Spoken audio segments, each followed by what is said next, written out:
Business Live today.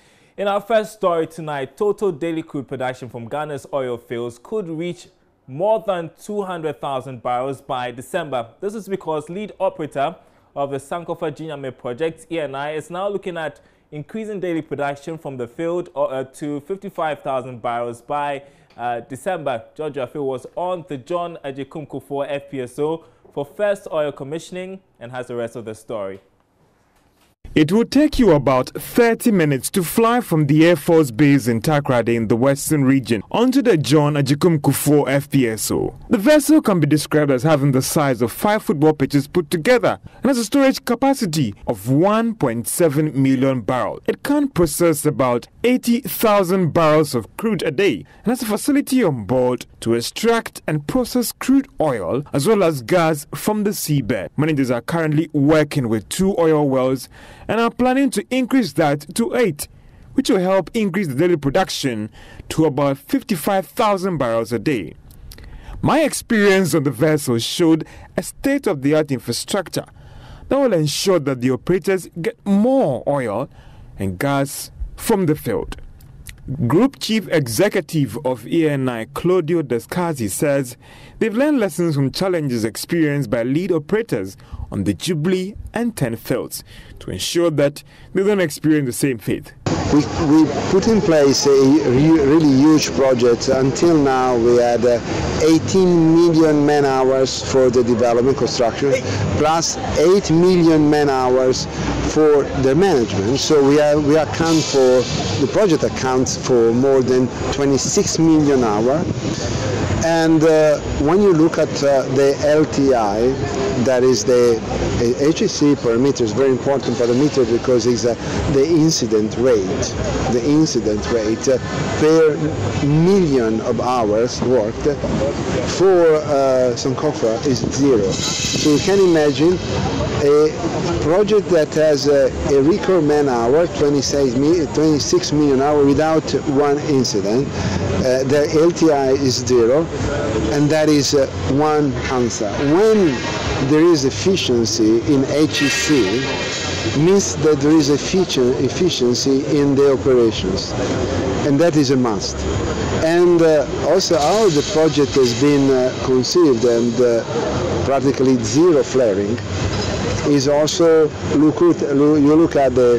you look at the HSC, but also environment. So there is no environmental impact. So there is no gas that is burned. So I think that is a good beginning. For some of the workers on the field, a lot has been done to let more Ghanaians manage the facility in the near future. Adam is one of the production unit managers on the Sankofa Ginyame oil and gas field. It's been an amazing experience so far. You know, our company took us to Singapore, gave us a very good training. We had a lot of on-hand experience with all the vessels and stuff like that. It's been an amazing program so far. We've been learning so much, and we believe that in the next 20 years, the next 5 to 6 years, we should be capable enough to handle most of the equipment on the FPSO. In terms of technology transfer and know-how, how has it been like? Has there been an opportunity for you to learn more and do more things as a Ghanaian? Sincerely, there's been a lot of opportunities. Our supervisors are always on us, making sure we are learning the part that we have to play. So many training programs here and there. The understanding is really good, sincerely. The practical aspect, we are really having a practical feel of what is going to be when transfer is done to us. It's really been a very good. What is your expectation going forward 5 years from now? My expectation is that in the next 5 years, I should be able to handle most, if not all, most of the equipment that we use to process our oil and gas. President Akufo-Addo, who turned the taps on the John Kufuor FPSO around 11:38 a.m. later, told Joy Business and some workers in the field that government is committed to the prudent use of the oil resources and the money that will come out of the exports by the country and the oil firms. It means a lot of things if we use the money. Yes, it means everything. It means a lot, especially if we look after the money well and use it judiciously and invest it properly. We are protecting not only our today, but our future as well of the people of this country. So it means a lot. It's a very important development. in the political and economic and social history of our country. And it's a good day. Today generally is an excellent day for Ghanaians. Energy plans. Especially for that. The energy plans are part of the plans of Ghana. Yeah, so it's excellent. Ghana could soon be producing more than 200,000 barrels of crude oil a day very soon. But for the Deputy Minister of Energy, Mohamed Amin Adam, this shows that Ghana can now be described as a major oil and gas producing country. Of course, we have an oil industry, because when you have 3 fields producing, by 3 different operators, for instance, then you have an industry. But even if you limit it to the fields, you are short-sighted, because we have other oil services companies that are providing services, and there are many of them. Together with the producing force, we have an industry. The Sankofa field has almost 800 million barrels of crude oil deposits and has Italian oil giant Eni as the lead operator with 44.44%, followed by Vitol with 43% and the Ghana National Petroleum Corporation with 22%. The Sankofa Jinyami oil field is a few meters away from the Jubilee and 10 fields. That was Georgia Fish report. Meanwhile, the chief executive of the Petroleum Commission, Theophilus Ehiring, says necessary measures have been instituted to ensure that Ghanaians benefit from the growing oil industry. No, I think we must pat ourselves in the back. There's no doubt about it. It's about 10 years since we made the commercial discovery of Jubilee. And since then, we've been developing this industry on all fronts, in terms of legislation, in terms of capacity building of the people. And today, what we are recognizing is yet another development project moving on into production. And the good thing about this project is that in this project and with the 2 others, all gas resources would actually be interconnected and produced.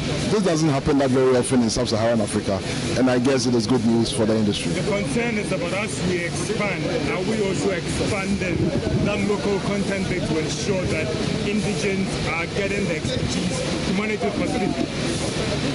It is worth mentioning that on this project, about $1.8 billion of the $6.2 billion expended went into indigenous companies. Remember, this is an amount bigger than the capitalization of all the banks in Ghana put together. It is a major achievement. So you believe that a lot has been done to ensure that Ghanaians will take over? This did not just happen. It's come through a lot of effort of building capacity. I mean, you've been part of some of the capacity building programs you have done, and the essence of it is to build the Ghanaian expertise in the way that they will be able to compete not only among themselves, but with any other international competitor on the market. I think they're getting there. Today, there are a number of the scopes that are conducted just by indigenous companies alone. Ghanaians should be excited, right? We should be excited. What's your expectation? My expectation is that we will grow. I think we're on course. We must not derail the process. We must continuously build capacity. We must take the jobs we get seriously and excel in them. We must manage costs so that we become competitive. Well, some information that may interest you as we wrap up on this. There are currently 102 Ghanaian nationals. That represents 56% of the total resources who are involved in the operation and maintenance of the FPSO John Agyekum Kufuor. Away from that, stakeholders in the financial industry have renewed calls for the Bank of Ghana to tighten regulation of mobile cash services. This, according to them, has become crucial, especially now that financial technology companies, also known as fintechs, including telcos, are allowed by law to also operate the services alongside banks. There's more in this report. The advocates argue that this has become necessary because many of fintechs are taking undue advantage of the mobile cash service to play into the banking space. The managing director of UBA, Abiola Bawa, is one of such. She explains this position to Joy Business after the Chartered Institute of Marketing Ghana's CIMG lecture series on the topic, who is threatening the lions of the banking jungle. All I was trying to present is that today, apart from the core banking function, the fintechs and the telcos have come into that all the various products that we provide, i.e. payment, account opening. I'm even told that now they are into loans. If that is true, all I'm saying is that maybe this is a time for our regulator, i.e. the Bank of Ghana, to also look at regulating them and making sure that the requirements is even for both the bank and themselves. It shouldn't be that if you are going to a bank, you need to fill 30 account opening form. But if you go to a fintech, you will have one. The risk is the same. So I'm just saying that Bank of Ghana should try and look at the requirements for these both, or perhaps for it to be a collaboration. Most of the innovations that fintech is coming with should be done hand in hand with banks. It shouldn't be possible for a fintech to just roll out a banking product. They should do it in collaboration with banks. That's how it is in other countries. So we should begin to look at that. We don't need to amend the act. All we are saying is that the playing ground should be leveled. So if a bank is required to get certain information before account is opened, the same requirement should also be made to a fintech, so that somebody will not say, I'm not going into banking because you guys are asking me to fill this number of accounts. I would rather go to fintech. If fintech has decided to go into banking, then the playing ground should be either watered down for the banks or also stricter for the fintech groups.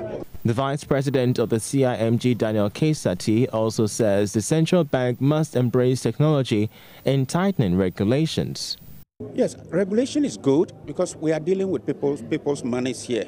And so the way banks are regulated, yes, fintech companies should be regulated, telcos should be regulated. But the degree of regulation is what we may have to look at. We cannot do regulation the way we did it 20 years ago, 10 years ago. Things are changing very fast. Maybe the regulators would rather have to be forward-looking and see how they can also embrace technology so that they are able to facilitate the role that banks, fintech companies, and the telcos are playing. Data from the Bank of Ghana indicates that volume and value of mobile cash transactions have increasingly recorded significant rise since its inception. And while the Bank of Ghana says it's working on new regulation that seeks to harmonize payment and settlement systems between banks and telecom companies, the Governor, Dr. Ernest Addison, who revealed this, said it is aimed at making mobile cash transactions more secure and efficient to the benefit of consumers and the economy as a whole. He was speaking at MTN Group's maiden strategic planning encounter with stakeholders in Accra. The strategic group planning meeting was held in Accra for the first time. It brought together customers, partners, and other major stakeholders of the company to meet the entire membership of the MTN Group board. Leading telecoms giant MTN has been operating in the country over the past 20 years and connected families, improved business productivity and efficiency, and contributed significantly to government revenue. The company has so far invested over $2.5 billion, one network and ICT infrastructure, a major vehicle for Ghana's economic growth. Chief Executive Officer of MTN Ghana, Ebenezer Chumasante, in his remark expressed the hope that MTN will do more with technology to accelerate the digital progress of the country. On his part, visiting Executive Chairman of the MTN Group praised MTN team in Ghana for their exceptional role among the group. He expressed confidence in government to provide the right environment for the smooth running of businesses and their sustainability. It all comes back to an issue of playing a Pan-African role in a continent that I think is in a position to actually have a paradigm shift in the next 30 years. And at the center of all of that is connectivity. And we certainly believe that in the few years that we've had in Ghana, we've been able to make a contribution. And this evening is merely just to say thank you. Governor of the Bank of Ghana, Dr. Ernest Kwamina Addison, outlined some measures to harmonize payment and settlement systems between banks and telecom companies. We are already witnessing strategic alliances between banks, financial technology companies, and mobile money operators in the rollout of innovative payment products. The bank is also working to harmonize the pieces of legislation on payment systems into a single legislation called the Payment Systems and Services Bill. The consultation processes are ongoing.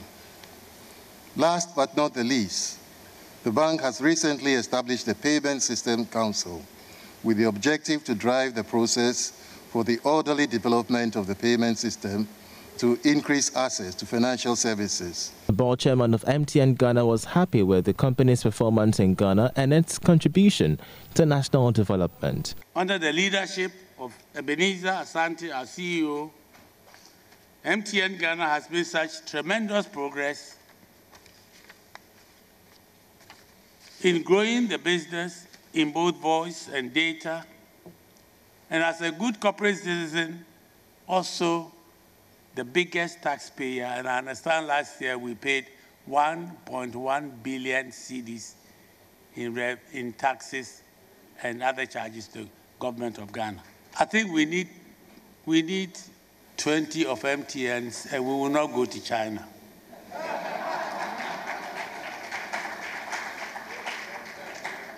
As chairman of MTN Ghana, I'm proud to see MTN make this great progress in all aspects of its operations. But what pleased me even more are the efforts we continue to make to move Ghana towards the digital world, which is reshaping our world today. MTN says its decision to offer up to 35% local participation in the company will be realized this year.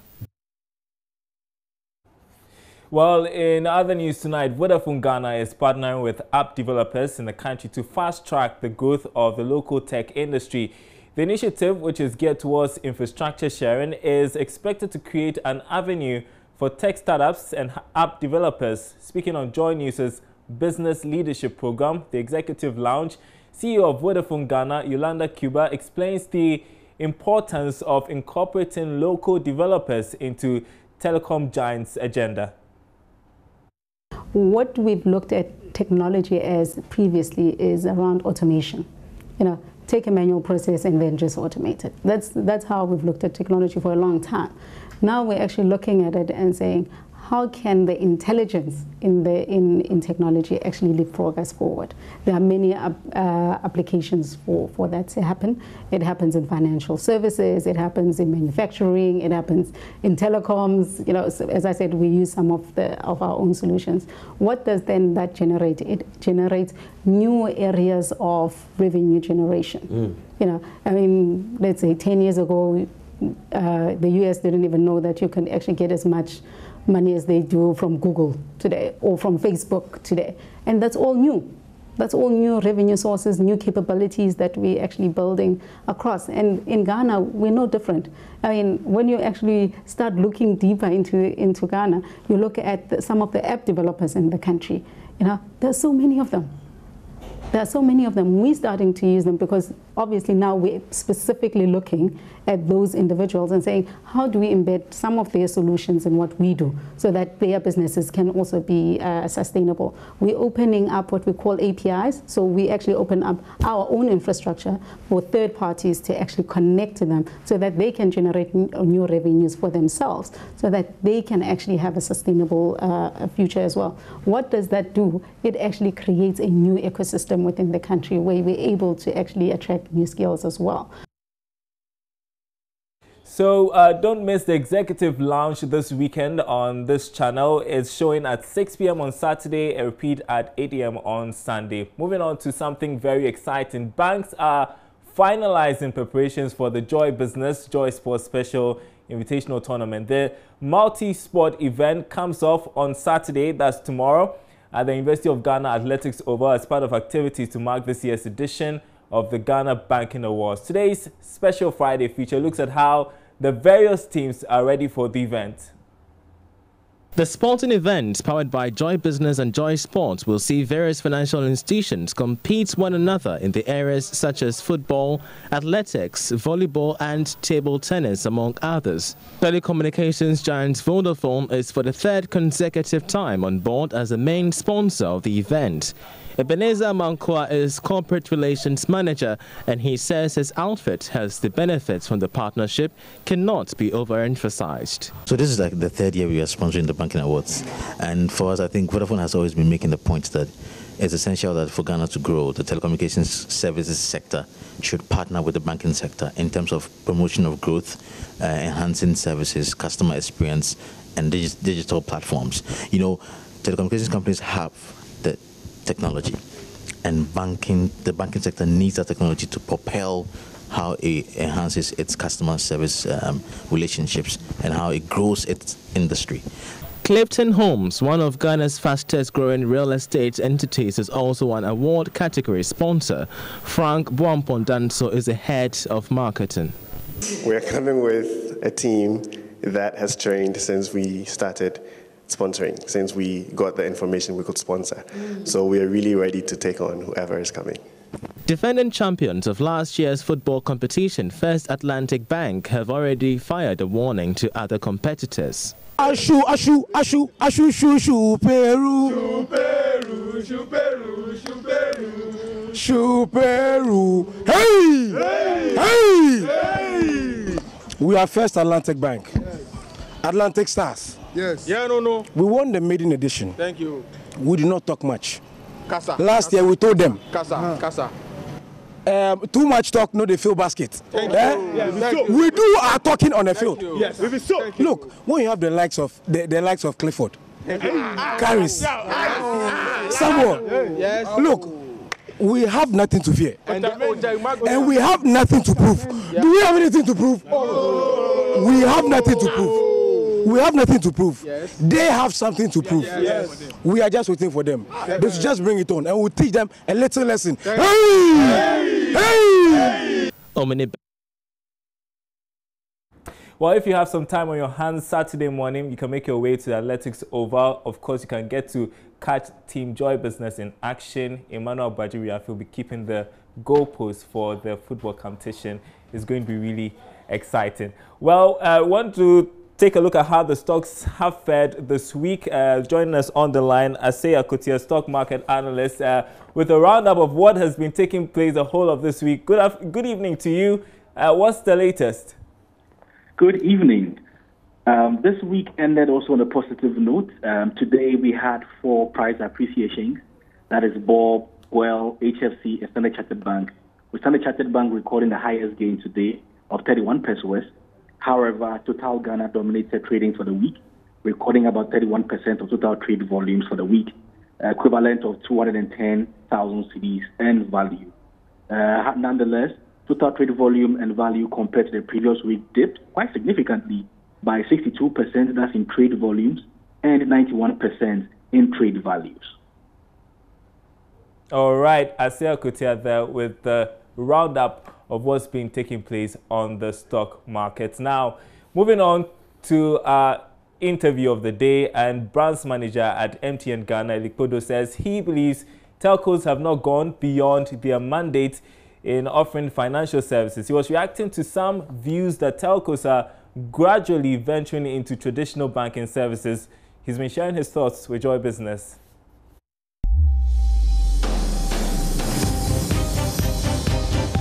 Interview of the day. That's exactly what is happening. They haven't been working outside of the regulation. In fact, their activities are guided by the regulations, and which is why the KYC is a strict requirement to ensure that people you get on board are properly so registered. But the KYC of a telco is not the same as the KYC of a bank. The important thing is that there are certain fundamental questions that ought to be asked, and those are embodied in the documentations that are accompanied with every registration. And so the minimum requirement that is required of any registration or registrant is exactly what is adhered to.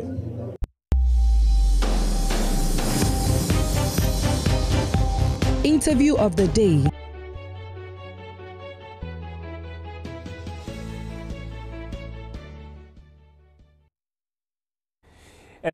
Always for being good company. That'll be it for Business Live. Tonight we've